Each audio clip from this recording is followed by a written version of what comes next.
Good morning and welcome to this, the second in our series of videocasts when I'm talking to Alison about the behavioural aspects on a board.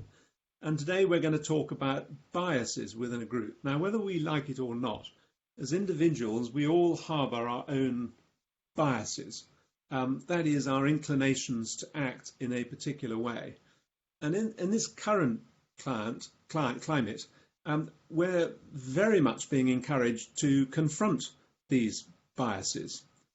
Now, within a group, it's more complicated because there will be a whole cacophony of biases operating within the group. Some of them people acting together, some with opposing biases.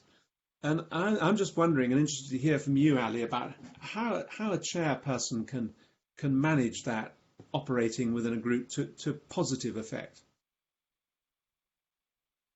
Of course, it's interesting, isn't it? Because the first point is for chairmen to recognise that they have their own biases too.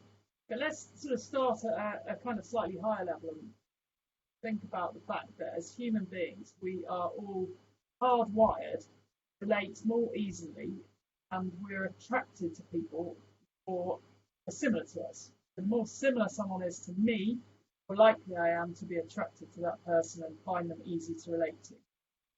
So when we properly understand this, and I think it's really important for chairmen and for boards to acknowledge this, that because armed with that knowledge about how hardwired this is, we can then start to think differently about things, about how we make decisions, and also about how we use biases to great effect or challenge biases within our businesses.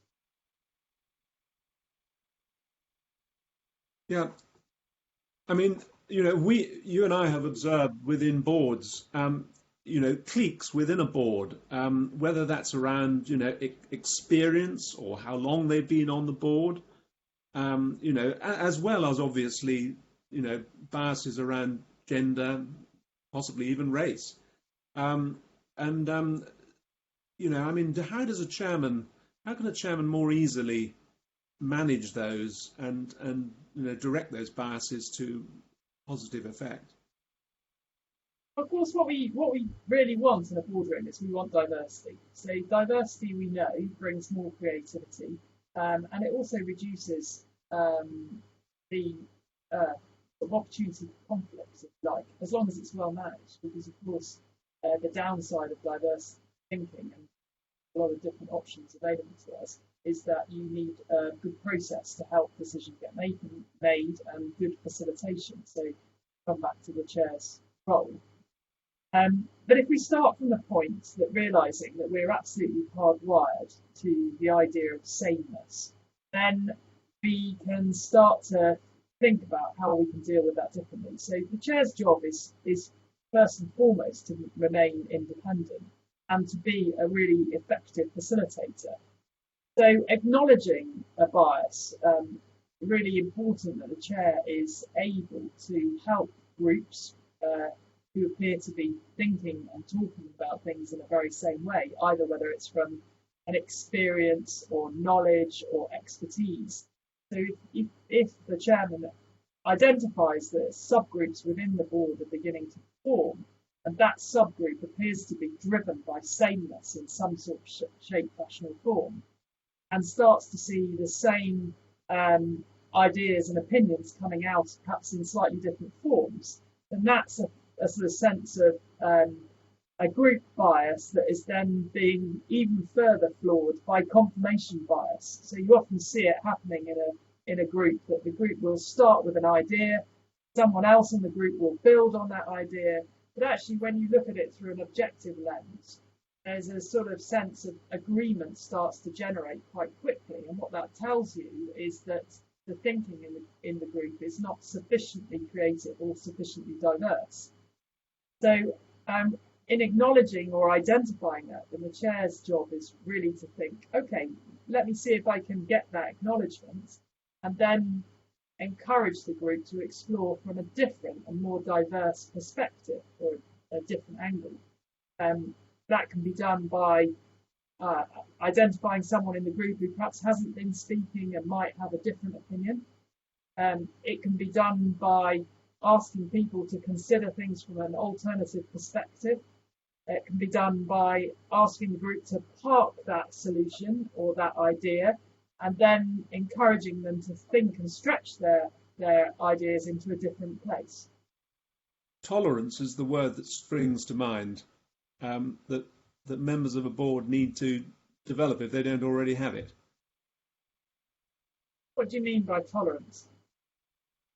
I mean, one needs to, if one believes in one thing, one has a bias, one needs to tolerate the thinking of others around that room, and probably more than just tolerate, but give serious thought to it as well.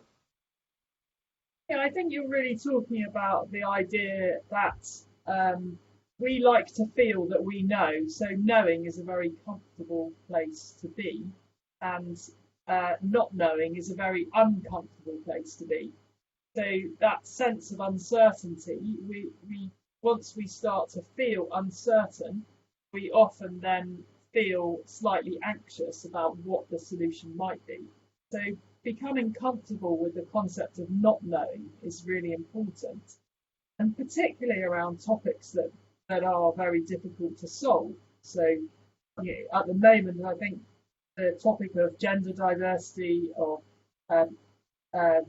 ethnic parity are absolutely front of mind. Most businesses would say that those are topics that are very difficult to resolve.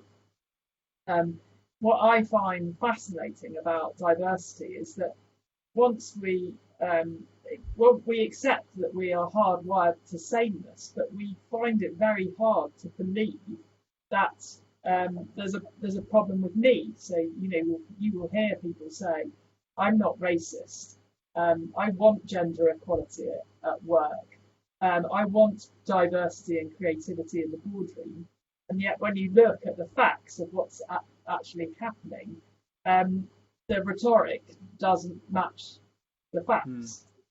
This sort of human characteristic, this inability to believe in our own desire for sameness, is what's known as willful blindness. What we believe about ourselves is often denied by the facts. Well, I think that probably concludes our chat today. Ali, thank you so much.